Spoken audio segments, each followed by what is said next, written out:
जी अस्सलाम वालेकुम। मैं हूं मुजतबा हैदर चकवाल टीवी की तरफ से। आज हम आए हैं चकवाल गोट फार्म का विज़िट करने के लिए। हम दोस्तों के कुछ सवाल थे गोट फार्मिंग के सिलसिले में, तो उसी मुतालिक आज हम हाजिर हुए हैं चौधरी माजिद शबीर साहब के पास चकवाल गोट फार्म पे। बहुत मशहूर हम इनके, जिन्होंने अपने कीमती वक्त में से कुछ घड़ियाँ हमें दी। वालेकुम सलाम, जज़ाकल्लाह जी, वेलकम, आए प्लीज़। जी चौधरी साहब, हमारा पहला सवाल है, एक नया बंदा जो गोट फार्मिंग का बिज़नेस स्टार्ट करना चाहता है बिल्कुल ज़ीरो से, उसे किन बातों का ख्याल रखना चाहिए?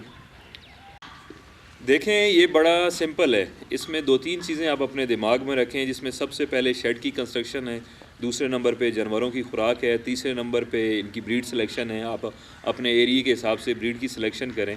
और शेड की कंस्ट्रक्शन करते वक्त इस चीज़ को ध्यान में रखें कि कंस्ट्रक्शन ऐसी होनी चाहिए जिसमें सर्दी और गर्मी दोनों मौसमों में जानवर कंफर्टेबल हो। अब जिस तरह से सर्दी का मौसम चल रहा है, तो आप ये कोशिश करें कि रात के वक्त मगरिब के टाइम या असर के टाइम आप अपने जानवरों को, बकरियों को शेड के अंदर बंद कर दें। वहाँ एक खिड़की या वेंटिलेशन के लिए कोई रोशनदान किस्म की कोई चीज़ होनी चाहिए, ताकि हवा का अखराज होता रहे, क्योंकि जानवर जब इकट्ठे होते हैं, पेशाब करते हैं, काफ़ी किस्म की गैसेस होती हैं, उनसे जानवर को बीमार हो सकते हैं। और दूसरे नंबर पे सर्दियों में ये भी आपको एहतियात करनी चाहिए कि सुबह जानवर जब इकट्ठे होते हैं, उनका बॉडी टेम्परेचर ज़्यादा होता है, वो गर्म होते हैं। आप उनको एकदम से बाहर निकाल देंगे, वो शेड में से जब बाहर आएंगे, ठंडी ठंडी हवा पड़ेगी, तो जानवरों को नज़ला, ज़ुकाम, बुखार भी हो सकता है। तो दरवाज़ा और विंडो शेड की खोल दें, सुबह उनका बॉडी टेम्परेचर थोड़ा नॉर्मल हो जाए, घंटा दो, उसके बाद उनको शेड से बाहर निकालें। और ख़ुराक का मैं आपको ये कहूँगा कि जब आप कंस्ट्रक्शन, नए आप फार्मर हैं, कंस्ट्रक्शन शेड की स्टार्ट करते हैं, तो उसके पैरेलली आप चारे का इनका बंदोबस्त करें। अगर आपकी अपनी ज़मीन है तो आप वहाँ चारा उगा लें। 40-45 डेज़ लगते हैं चारा बड़ा होने में, तैयार होने में, जब आप काट के जानवरों को डाल सकते हैं। तो आपकी कंस्ट्रक्शन मुकम्मल होगी, उसके पैरेलल आपका चारा भी रेडी हो जाएगा। अगर आपके पास अपनी ज़मीन नहीं है, तो आपके पास कोई इसका अल्टरनेटिव सोर्स होना चाहिए कि आप खुराक, चाहे आप ख़रीदते हैं, ठेके पे ज़मीन लेते हैं, या किसी से तैयार फसल ख़रीद लेते हैं, या फ़ीड ले लेते हैं तैयार। फ़ीड का तो मैं नहीं सजेस्ट करूँगा, क्योंकि वो काफ़ी कॉस्टली हो जाती है। आप यही कोशिश करें कि ज़मीन आपकी अपनी हो। अगर आपकी ज़मीन अपनी नहीं है, तो आप ठेके पे ज़मीन ले लें, वो भी बेहतर है। 10,000, 15,000, 20,000 पर एकड़ हमारे एरिया में मिल जाता है। डिफरेंट एरिया में डिफरेंट, बट 20-25 हज़ार के राउंड अबाउट आपको पर एकड़ मिल जाएगा। एक एकड़ में, जैसे मैंने पहले भी जिक्र किया था, कि 25 जानवर पाले जा सकते हैं बरानी इलाकों में। अगर नहरी इलाका है तो 35, 40, 50 जानवर भी पाले जा सकते हैं, क्योंकि बरानी इलाके में फसल इतनी अच्छी नहीं होती है। अगर आपके पास पानी का अपना सोर्स है, तो आप ज़्यादा जानवर पाल सकते हैं। और तीसरे नंबर पे ब्रीड की सिलेक्शन। ब्रीड की सिलेक्शन में देखें, आपको ब्रीड अपने एरिया के हिसाब से करनी चाहिए, सेलेक्ट करनी चाहिए, जिसमें आज आ जाता है कि मौसम के हिसाब से, खुराक के हवाले से, और मेनली आपको देखना है कि आपको मार्केट कौन सी टारगेट करनी है। अगर आपके लोकल एरिया में बीतल की है, अमरसी की, नागरा की, या टेडी की, या दोगली नस्ल की जो मार्केट है, आप समझते हैं कि मैं इस ब्रीड को अपने एरिया में ईज़िली सेल कर सकता हूँ, तो आप वो ब्रीड की, उस ब्रीड की सिलेक्शन करें।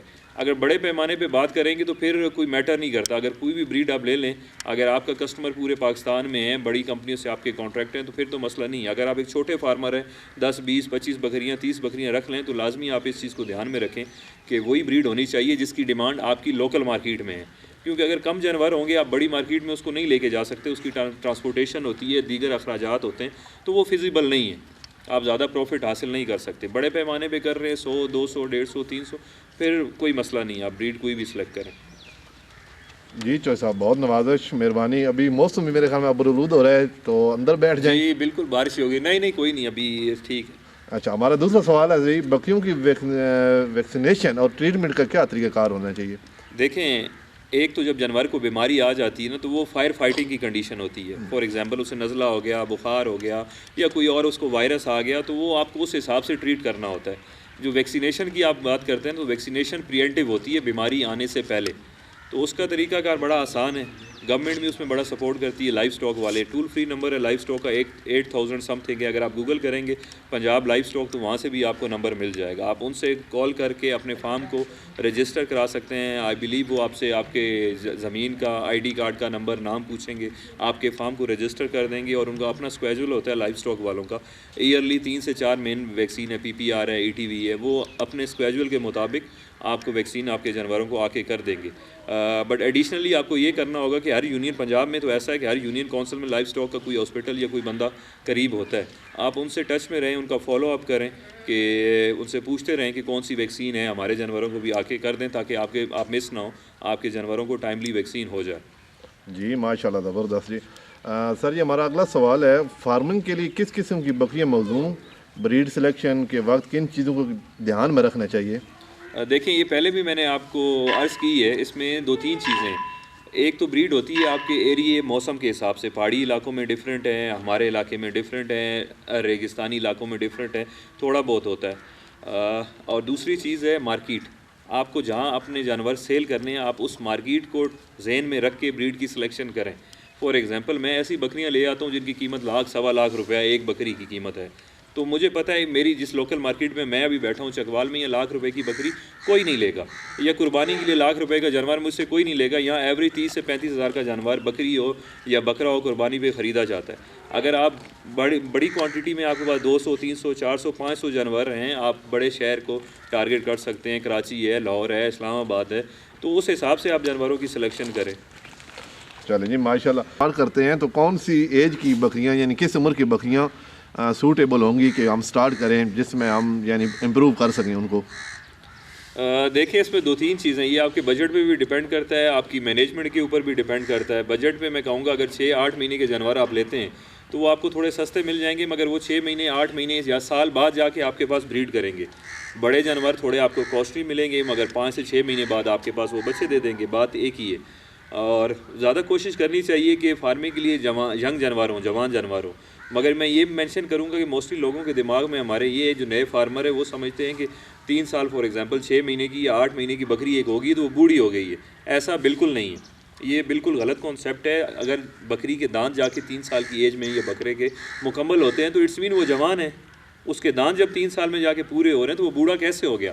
एक बकरी 12 से 13 साल अच्छे तरीके से आपके फार्म पे ब्रीड कर सकती है, रह सकती है। अगर आप उसकी बेहतर तरीके से खुराक मैनेज कर लें तो 16 से 17 साल रह सकती है। हमारे पास घर में मतलब शौक़ है, 2-3 बकरियां हमारे घर में भी हैं, शौक़ के तौर पर रखी हुई हैं। फार्म के अलावा उनकी उम्र 18 से 20 साल होगी। अभी भी आप देखेंगे तो आप ऐसे बोलेंगे कि ये पट्टे हैं।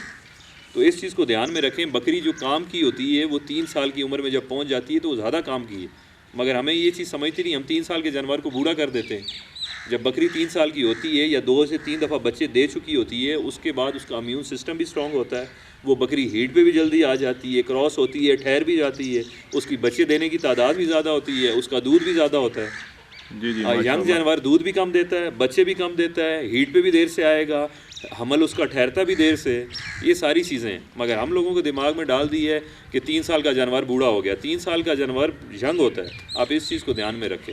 और जो आप बात बता रहे थे कौन सा जानवर सूटेबल है, तो दोनों सूटेबल हैं, ये आपने अपने बजट को देखना है। जी माशाल्लाह। अच्छा सर, ये हमारा अगला सवाल है, शेड, यानी हम जब स्टार्ट करते हैं, शेड की कंस्ट्रक्शन किस किस्म की होनी चाहिए जिसमें हमारी कॉस्टली यानी कम आ जाए, कॉस्ट हमारी कम हो जिसमें? हाँ, देखिए, इस पर एक वीडियो भी है हमारे चकवाल गोट फार्म पे चैनल पे, एक वीडियो भी, डिटेल वीडियो भी मौजूद है जब हमारे शेड की कंस्ट्रक्शन हो रही थी। अभी जो आप पीछे देख रहे हैं ये दूसरा शेड है, वो भी आप देख सकते हैं। वो बड़ा लो कॉस्ट शेड है, उसमें थोड़ी बहुत मेंटेनेंस होती है। कच्चा शेड है, बांस का है। उसमें ये चीज़ कीजिएगा कि हमने गार्डर की गार्डर जो है साइडों पे पिलर्स के ऊपर, वो हमने लकड़ी के डाले थे। आप लकड़ी के बजाय लोहे के गार्डर डाल दें, छत ऊपर कच्चा डाल दें, वो बड़ा बेहतरीन है सर्दी गर्मी दोनों हवालों से। अगर आपके समझते हैं आपके पास थोड़ा बजट ज़्यादा है, आप उस पर नहीं जाना चाहते, तो सीमेंटेड तैयार छत है, वो सीमेंटेड तैयार छत डाल के ऊपर मट्टी डाल के ऊपर से कंक्रीट कर दें, वो भी बेस्ट है। लेंटर पे ना जाएं, लेंटर सर्दी गर्मी के हिसाब से वो ठंडा गर्म होता है, वो बेहतर नहीं है। लो कास्ट है। मेरा अगर मशवरा मानेंगे तो जितना लो कॉस्ट हो सके आपकी शेड की कंस्ट्रक्शन है, फार्म की कंस्ट्रक्शन है, इससे कम पैसा लगाएं। ज़्यादा पैसा आपको जानवरों पे लगाएं, क्योंकि रिटर्न आपको जानवरों से होना है, आपकी शेड ने नहीं। आपने शेड तो नहीं बेचना, आपने फार्म रन करना है। जी जी, ये चीज़ हम मोस्टली घरों में करते हैं। बहरहाल ये एक अलग टॉपिक है, इंशाल्लाह उस पर एक और वीडियो बनाएंगे। जी माशाल्लाह। अच्छा सर, ये हमारा अगला सवाल है चौधरी साहब, अगर हम एक नया फार्म बनाते हैं तो एक बकरी को रखने के लिए कितनी जगह दरकार होनी चाहिए, यानी जिसमें वो कंफर्टेबल होके बैठ सके, वहाँ पे चारा खा सके? देखें, अगर मिनिमम पे जाएंगे ना तो 5 स्क्वायर फीट एक बकरी को कवर्ड एरिया छत वाला शेड के अंदर का एरिया 5 स्क्वायर फीट मिनिमम एक बकरी को चाहिए होता है। अगर आप ओपन एरिया जैसे आप मेरे पीछे देख रहे हैं, ये बाड़ा बना हुआ है, ये 10 स्क्वायर फीट मिनिमम एक बकरी को चाहिए। Total 15 square feet, 5 covered area छत वाला, 10 ओपन, तो टोटल 15 स्क्वायर फीट एक बकरी को चाहिए। इसको आप 20 कर लें, 22 कर लें, 24 कर लें, जितना बढ़ाएंगे उतना आपका जानवर कंफर्टेबल होगा। ये मैं आपको मिनिमम बता रहा हूँ कि इससे कम नहीं होना चाहिए। जी जी माशाल्लाह। अच्छा, वाह जी वाह। सर, ये हमारा अगला सवाल है कि अगर हम 100 बकरियाँ पालते हैं तो हमें चारे के लिए कितनी जगह दरकार होगी? जिस एरिया में हम बैठे हैं हमारा बारानी एरिया है, हमारा दारो मदार फुली बारिश के ऊपर है। टाइमली बारिश हो जाए तो फसल अच्छा होता है, नहीं तो नहीं होता है। तो यहाँ मैं रेकमेंड करूँगा कि हमारे बारानी एरिया में जहाँ बारिश पे इन्हिसार है 25 बकरियाँ 1 एकड़ में ईज़िली पल सकती हैं, तो 100 बकरियों के लिए 4 एकड़ इनफ है। अगर आप नहरी एरिया में चले जाएँ तो वहाँ पानी अवेलेबल होता है, पानी पे फसल ताकतवर होता है, ज़्यादा होता है, घना होता है, क्वांटिटी उसकी फसल की ज़्यादा होती है, तो वहाँ 35 से 40 बकरियाँ भी 1 एकड़ में पाल सकते हैं। माशाल्लाह जी सर, आप बड़ा तफसील से बता रहे हैं, आपका बहुत शुक्रिया। सर मेरा अगला सवाल है कि चारे की जगह को किस तरह मैनेज किया जाए कि पूरा साल हमारा चारा अवेलेबल हो, दस्तयाब हो। इसमें देखिए प्लॉटिंग कर लें। अगर आप 100 बकरी की आपने 4 एकड़ की बात की ना, तो उसमें आप प्लॉटिंग कर लें, 40-40, 45-45 दिन के वक्फे से चारा लगाएं, ताकि अगर आपका एक फसल ख़त्म हुआ तो दूसरा पैरेलल उसके रेडी हो जाए, तैयार हो जाए। ऐसा नहीं है कि 4 एकड़ में आपने एक साथ फसल लगा लिया तो 4 महीने आप खिलाएंगे, अगले 4 महीने बिल्कुल ड्राई सूखा पड़े होगी आपकी ज़मीन, आपके पास फसल नहीं होगा। आप 4 एकड़ एक साथ ना लगाएं, उन महीने में 45 दिन 50 दिन का बीच में गैप दे, ताकि एक एकड़ आपका ख़त्म हो तो दूसरा रेडी हो, दूसरा हो तो तीसरा रेडी हो, चौथे पे पहुँचे तो आपका फर्स्ट फिर रेडी होना चाहिए। इसमें आप लूसन लगाएं, लूसन 12 महीने रह सकता है। और सीज़नल, जैसे हमारा बरानी इलाका है तो हम तो सीज़नल फसल लगाते हैं। अब मूंगफली है तो मूंगफली का भूसा इकट्ठा कर लिया, ज्वार है, बाजरा है, मकई है, चने हैं, ग्वारा है, अभी गंदम है, सरसों है, गोभी सरसों है, उसके पत्ते थोड़े बड़े होते हैं। ये सारी चीज़ें हम इस्तेमाल करते हैं। जो सीज़नल फसल है आप वो भी लगा सकते हैं। अगर स्पेशल पे जाएंगे तो जंतर है, लूसन है और जंतर है, ये चीज़ें लगा लें आप, ये भी अच्छी हैं, बकरियाँ खुश होकर खाती हैं। माशाल्लाह जी। अच्छा सर जी, कौन सी खुराक बकरियों के लिए बेहतरीन है जिसमें वो ज़्यादा इम्प्रूव कर सकें? सब्ज़ है, खुश्क है, या तैयार फीड को डाल दें उनको जिसमें वो जल्दी हेल्थी हो जाएं? देखें, तैयार फीड तो बड़ी बेहतरीन चीज़ है, मगर अफोर्डेबल नहीं है। इस सेंस पे नहीं है कि आपके जानवरों से ज़्यादा उनकी खुराक का खर्चा हो जाएगा। जितनी रनिंग कॉस्ट आपने अपने फार्म की ना, जो मेनली रनिंग कॉस्ट है वो खुराक ही होती है आप लाइफ स्टॉक में। अगर खुराक को आपने कंट्रोल कर लिया उसकी कॉस्ट को, तो यही आपका प्रॉफिट है। तैयार फीड तो बड़ा आसान है, आप बाज़ार से लें या ख़ुद बना लें। ज्वार है, बाजरा है, मकई है, गंदम है, जौ है, चने हैं, इनको मिक्स कर लें, गुड़ डाल दें, तेल डाल दें, तो एक वंडा टाइप का बन जाएगा। तो ये चीज़ें कॉस्टली पड़ती हैं। आप कोशिश करें सीजनल जो चीज़ें हैं, सब्ज़ चारा है, खुश्क चारा है, उस पर रहें। गंदम के दाने ऐड कर लें, ज़्यादा नहीं तो अगर आप मतलब सिंपल नहीं रखना चाहते गंदम के दाने, तो उसमें जौ और चने हैं वो उसको मोटा दला लें, पिसवा लें, वो उनको डालते रहें। एटलीस्ट फुल मतलब जानवर को जो बड़ा है आधा किलो उसको इनफ होते हैं दिन में, सब्ज़ और खुश चारे के अलावा। अगर आप लूसन की है बना लेते हैं, उसको ड्राई करके रख लेते हैं, तो आपको लूसन के साथ सिर्फ पानी की ज़रूरत है, तीसरी चीज़ की ज़रूरत नहीं है। अगर आप लूसन अच्छे तरीके से लगा के है बना लेते हैं। और सब्ज़ और खुश्क की आप बात कर रहे हैं तो सबसे बेहतरीन खुश चारा है। खुश चारा शायद मैंने पहले भी जिक्र किया है, खुश चारा खाने से जानवर स्पेशली सर्दियों में 12 महीने अच्छा है खुश चारा, मगर सर्दियों में बहुत ज़्यादा इंपॉर्टेंट है, क्योंकि ठंड की वजह से अगर सब चारा आप जानवरों को डालेंगे तो उनको पानी की इतनी तलब नहीं होती, उनको पानी की इतनी नीड नहीं होती। जब जानवर पानी कम पिएगा तो अपना वेट भी रिड्यूस करेगा, दूध भी रिड्यूस करेगा। तो कोशिश करें कि खुश चारा अवेलेबल हो आपके पास 12 महीने। अगर नहीं हो तो सीजनल सब्ज़ भी डाल सकते हैं, कोई ऐसा इशू नहीं है। प्लस इनको आप शाम में आधा किलो या पाव गंदम के दाने डाल दें। सर्दियों में तो मैं रेकमेंड करूँगा गंदम के दाने बेहतरीन है, क्योंकि गर्म है, इनका बॉडी का टेम्परेचर अच्छा रहता है, आपके जानवर बीमारी से, नज़ला ज़ुकाम ठंड से बचे रहेंगे। जी जी माशाल्लाह। अच्छा सर, जैसे हमारे कुछ दोस्त हैं नया गोट फार्म स्टार्ट करते हैं, तो उनको लिए कौन सा मौसम बेहतर है गोट फार्मिंग स्टार्ट करने के लिए? अच्छा, मौसम अभी भी ख़राब हो रहा है, हम कोशिश करेंगे कि जल्दी इसको क्लोज़ कर लें। देखो 12 महीने अच्छे हैं, 12 महीने अच्छे हैं फार्मिंग के लिए, कोई प्रॉब्लम नहीं है। सर्दियों में बकरियों को बीमारियां आती हैं, ये हकीकत है। ठंड की वजह से इनका इम्यून सिस्टम थोड़ा बाकी जानवरों से, बड़ों से कंपेयर करेंगे तो वीक होता है, ठंड में बीमारियां आती हैं। मगर ऐसा नहीं है कि आप फार्मिंग स्टार्ट नहीं कर सकते, या सर्दियों में बकरियां ख़त्म हो जाती हैं, गर्मियों से दोबारा से दरख्तों पर लग जाती हैं, ऐसा तो नहीं है। जी जी, आप सर्दियों में भी फार्मिंग कर सकते हैं। आप उनकी गर्म जगह का बंदोबस्त करें, आप उनके रहने का, जैसे मैंने बताया शेड की कंस्ट्रक्शन ऐसे करें कि वो ठंड से बचे रहें, कोई मसला नहीं है। 12 महीने आप फार्मिंग कर सकते हैं, कभी भी कोई इसमें इशू नहीं है, कोई मौसम नहीं है। जी जी, अच्छा। अगर आपकी अच्छी मैनेजमेंट है तो 12 महीने आप कर सकते हैं, कोई मसला नहीं है। माशाल्लाह। अच्छा सर, ये हमारे अक्सर दोस्त कहते रहते हैं, सुनने में आए कि बकरियां मर जाती हैं, नुकसानात होते हैं, और हमारे दोस्त भी और लोग भी बहुत ज़्यादा ये सवाल करते हैं, लोग डरे हुए हैं कि ये काम ना किया जाए, तो आप क्या कहते हैं इस बारे में? देखें, ऐसा डरने की कोई बात नहीं है।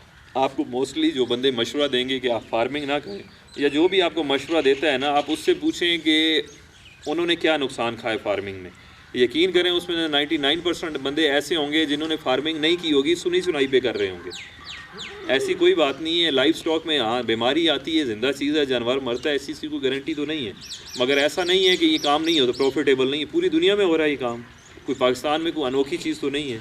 ये तो अम्बिया का काम है, उस दौर से हो रहा है। नबी पाक का फरमान भी है कि इस काम में बरकत है, ये सुन्नत है। इससे बड़ी दलील या सिक्योरिटी आपको क्या होगी? जी जी माशाल्लाह। और कौन मुझे कोई ऐसा काम बता दें, दुनिया में कोई ऐसा काम बता दें जिसमें सिर्फ प्रॉफिट है, लॉस नहीं है। हर काम में फ़ायदा और नुकसान है।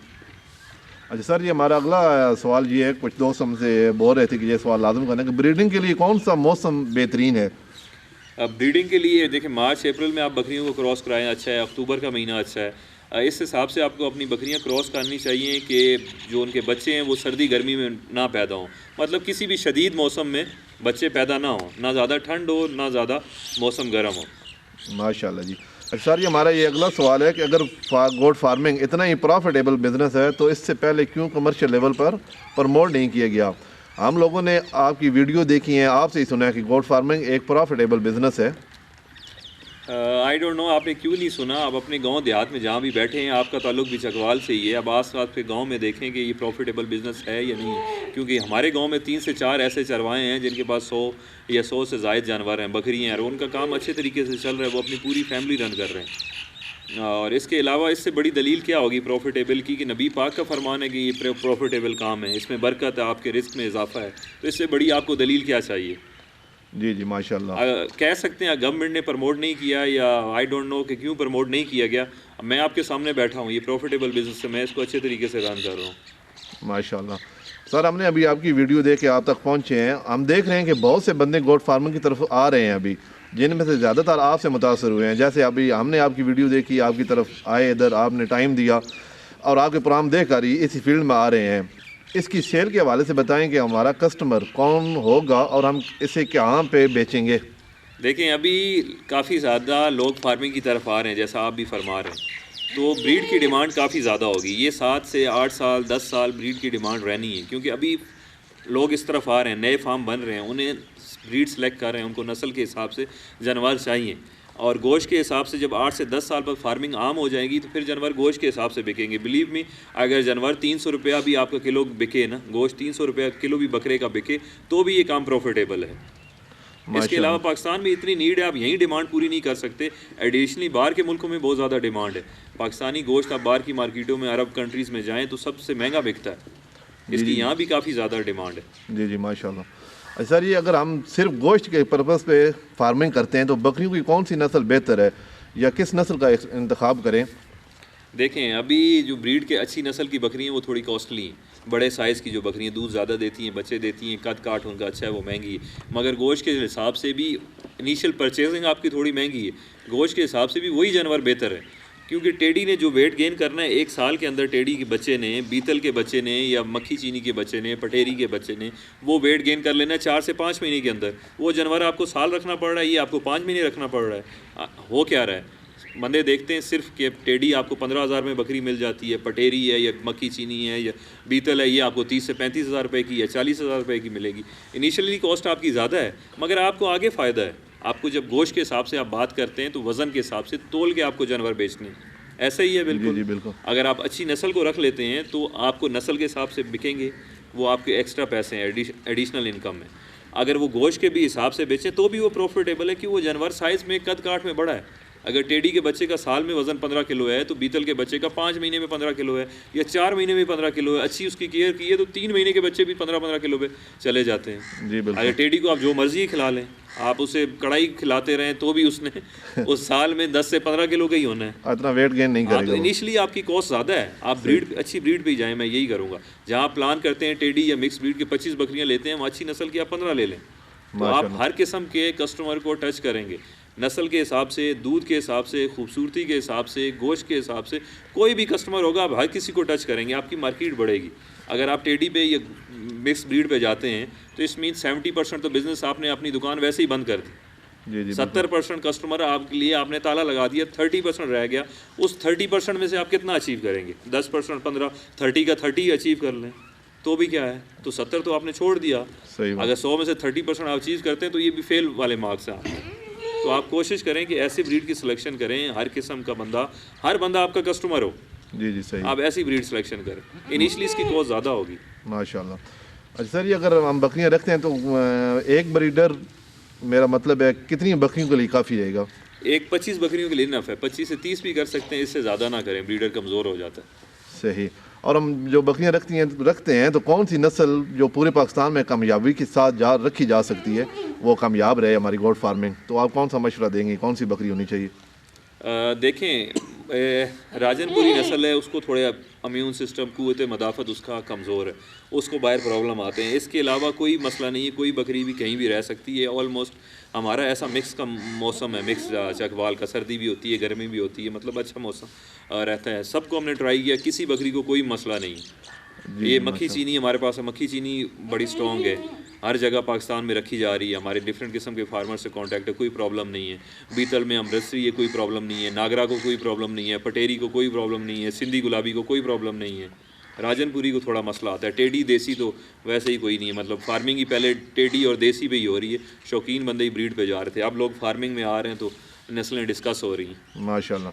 अच्छा सर, ये हमारा एक सवाल ये भी है कि आप भी माशाल्लाह फार्म एक बहुत अच्छा रन कर रहे हैं, तो बकरियों की वैक्सीनेशन के लिए के सिलसिले में गवर्नमेंट क्या सपोर्ट कर रही है या नए फार्मर क्या सपोर्ट करती है वो कुछ? जी, मैंने पहले भी जिक्र किया, देखें लाइव स्टॉक वालों का टूल फ्री नंबर भी है, आप जानवरों के जो अस्पताल हैं आपके एरिए में, आप वो भी विज़िट कर सकते हैं। वैक्सीन मेनली होती है, वो वैक्सीन फ्री कर लेते हैं। हमारे पास जो फार्म पे जानवर वैसे भी वैक्सीन, ईयरली वैक्सीन के अलावा भी जानवर नज़ला ज़ुकाम बुखार होता है तो हम जस्ट एक कॉल करते हैं, वो आते हैं, उनके पास अगर मेडिसन होती है तो वो प्रोवाइड कर देते हैं, अदरवाइज़ मेडिसन हम मार्केट से परचेज़ कर लेते हैं, मगर वैक्सीन वो मेक श्योर करते हैं कि वैक्सीन फ्री ही हो। अच्छा, और होती है। माशाल्लाह। अच्छा सर, ये भी एक बात है कि आप क्या समझते हैं, नौकरी बेहतर है या गोट फार्मिंग, मतलब बिजनेस या नौकरी, आप क्या कहते हैं इस बारे में? बड़ा डिफ़िकल्ट सवाल है, काफ़ी ज़्यादा, मतलब पहले भी लोग मुझसे पूछते हैं। देखें, नौकरी भी आपकी ज़रूरत है, ये डिपेंड करता है आपकी नीड पे। अगर आपके पास कारोबार नहीं है, नौकरी करें, नौकरी भी बुरी चीज़ नहीं है, मगर मैं क्या कहता हूँ कि उसके साथ साथ अपना कोई ऐसा ज़रिया, आप ऐसा सोर्स ऑफ इनकम बनाएं कि आप नौकरी पे सिर्फ डिपेंड नहीं करें। नौकरी अब आपकी नौकरी है, या फॉर एग्जांपल मेरी नौकरी है, मालिक मुझे शाम को कहते हैं कि हमें आपकी ज़रूरत नहीं है, तो मैं तो अगर 10 लाख कमा रहा था, 10 लाख से मैं 1 रुपये का भी नहीं रहा। नौकरी की इतनी सी वैल्यू है। आप नौकरी करें, मगर नौकरी में रहते हुए अपना बिज़नेस साथ साथ डेवलप करें, और जब आपका बिज़नेस इस काबिल हो जाए कि आपको पाल सके तो आप नौकरी छोड़ दें। सिर्फ नौकरी पे डिपेंड ना करें, काम की तरफ भी है। मतलब हम लोगों के माइंड में डाल दिए, बेसिकली ग़ुलाम कर दिए हमें, कि हम नौकरी के अलावा कुछ सोचते नहीं। हम सिक्योरिटी, हर चीज़ में हम सिक्योरिटी मांगते हैं। नौकरी में पता है महीना जाएंगे, कुछ हो ना हो, महीने बाद तनख्वाह मिलनी है हमें। सिक्योरिटी के चक्कर में हम नहीं करते। हालांकि काम ऐसा नहीं, आप 10 साल 20 साल नौकरी में लगा लेते हैं। मैंने देखा हमारा एरिया मतलब फौजी एरिया, माशाल्लाह हम फ़ौज से प्यार करते हैं, हमारे लोगों की प्रायोरिटी है जो मतलब जवान भर्ती हो जाए, ज़्यादा पढ़ लग गया तो कमीशन अप्लाई कर देते हैं, फ़ौज में जाते हैं। और होता क्या है, मतलब 20 से, या वैसे सरकारी दूसरी नौकरी है, मुल्क से बाहर भी करते हैं, 20 साल 30 साल बाहर रहने के बाद मतलब क्या होती है, उनकी पूरी ज़िंदगी की बचत, पूरी ज़िंदगी की बचत ये होती है कि एक घर बन जाता है बस। जी बिल्कुल। उसके अलावा उन्हें ज़िंदगी गुजारने के लिए फिर भी काम, रिटायर मतलब जब बंदा होके आता है या बाहर से आता है, बूढ़ा होके वापस आता है, तो उसका घर बना होता है या बच्चों की शादी होगी, इसके अलावा उसके पास कुछ नहीं होता। ज़िंदा रहने के लिए उसे फिर भी काम करना पड़ता है। फिर वो किसी दुकान पे लग जाता है बेचारा, या दुकान बना लेगा, करता रहेगा। तो ये जवानी में क्यों ना किया रहे? जब आप जवान हैं 25 या 30 साल की उम्र में, तब आप कारोबार शुरू करें। मतलब हमारा ही दिमाग ये, जब दुनिया में किसी काम का बंदा ना रहे, रिटायर हो जाए, बुढ़ा हो जाए, फिर कारोबार करना है। और यही काम जो आपने नौकरी को 25 साल दिए, आप कारोबार को दें तो आपकी नस्लें संवर जाएंगी। सही बात है, माशाल्लाह। या अगर आप दुकान शुरू करते हैं ना, आप 5,000 महीने पे शुरू करते हैं, 20 साल बाद आप 5 लाख रुपए महीने का कमा रहे हैं, तो आपका 18 या 20 साल का बच्चा है, आप उसको जब हैंड ओवर करेंगे तो आपका बच्चा 20 साल का 5 लाख की इनकम का होगी उसकी, एक मंथ की।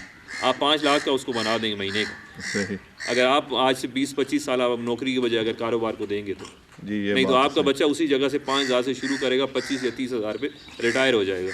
सही बात। अच्छा सर, ये एक और है कि जैसे हम लोग शहरों में रहते हैं, आपके पास तो माशाल्लाह ये जगह बहुत ज़्यादा है, ज़री ज़मीन है। शहरों वाले लोग हैं वो गोट फार्मिंग करना चाहते हैं, उनके पास इतने वसाइल भी नहीं हैं कि वो वहाँ पे शहर में पालें बकरियाँ, तो आप क्या कहते हैं कि ज़मीन ख़रीदें, वो किस तरह से प्रॉफिटेबल गोट फार्मिंग कर सकते हैं? देखिए, वसाइल जो है ना, वसाइल होते नहीं हैं, वसाइल पैदा करने पड़ते हैं। अगर आप इरादा करें ना तो वसाइल पैदा हो जाते हैं।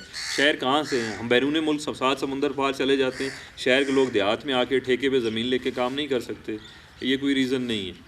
ठेके पे बहुत सस्ती ज़मीनें मिल सकती हैं, जिन्होंने अल्लाह ने पैसा दिया वो अपनी ख़रीद लें, नहीं है तो ठेके पे बेहतरीन है। मैं तो कहूँगा जिनके पास पैसा है वो भी ठेके ज़रूरी ज़मीन ठेके पे लें। करोड़ों रुपए की ज़मीन लेके फार्मिंग ना करें, ठेके पे हज़ारों में 20,000 50,000 ईयर लाख रुपये साल पे आपको एकड़ 2 एकड़ ज़मीन 4 एकड़ मिल जाती है, आप ठेके पे लेके करें। सही। अच्छा जी, गोश्त के लिए किस उम्र का और किस वज़न का जानवर बेहतर है जो आसानी से मार्केट में सेल हो जाए? देखें, हर किस्म का बिकता है। जो स्टैंडर्ड है ना गोश्त के जानवर का, और जो उसके टेस्ट में भी फ़र्क आता है, वो 15 से 20 किलो का जानवर आइडियल होता है, बेहतरीन समझा जाता है। वो सेल भी इजीली हो जाता है, उसके गोश्त में टेस्ट भी होता है, उसका कस्टमर डिमांड बहुत है। सही। अच्छा सर जी, अगर बकरी के गोश्त को हम एक्सपोर्ट किया जा सकता है, क्या इसकी इतनी डिमांड है बैरून मुल्क में भी और हम भेज सकते हैं, या लोकली पाकिस्तान में भी है, इधर ही ताकि महदूद है? देखें, इंटरनेशनली पाकिस्तानी, स्पेशली पाकिस्तानी गोश्त की, सब्जियों की, फ्रूट की बहुत ज़्यादा डिमांड है और कॉस्टली है, इनकी कीमत भी अच्छी मिलती है, मगर हम तो अपनी ज़रूरत पूरी करने के लिए नहीं है। अभी गोश्त 1000 रुपये है, किसी जगह बड़े शहरों में 1200-1400 रुपये किलो तक बिक रहा है। किस वजह से बिक रहा है? डिमांड है, सप्लाई नहीं है। सही। बहुत शुक्रिया जनाब आपका, आपने बहुत टाइम दिया और बहुत तफसील से आपने हमें इन सवालों के जवाब दिए। आपके बहुत मशहूर हैं जनाब, बहुत नवाजिश। जज़ाकल्लाह, बहुत शुक्रिया, आप लोग यहाँ आए और मौसम ने भी साथ दिया। एक दफ़ा तो बारिश स्टार्ट हुई थी, बहुत प्यारा बना आज माशाल्लाह। बहुत नवाजिश। जज़ाकल्लाह जी, जज़ाकल्लाह। अस्सलाम वालेकुम।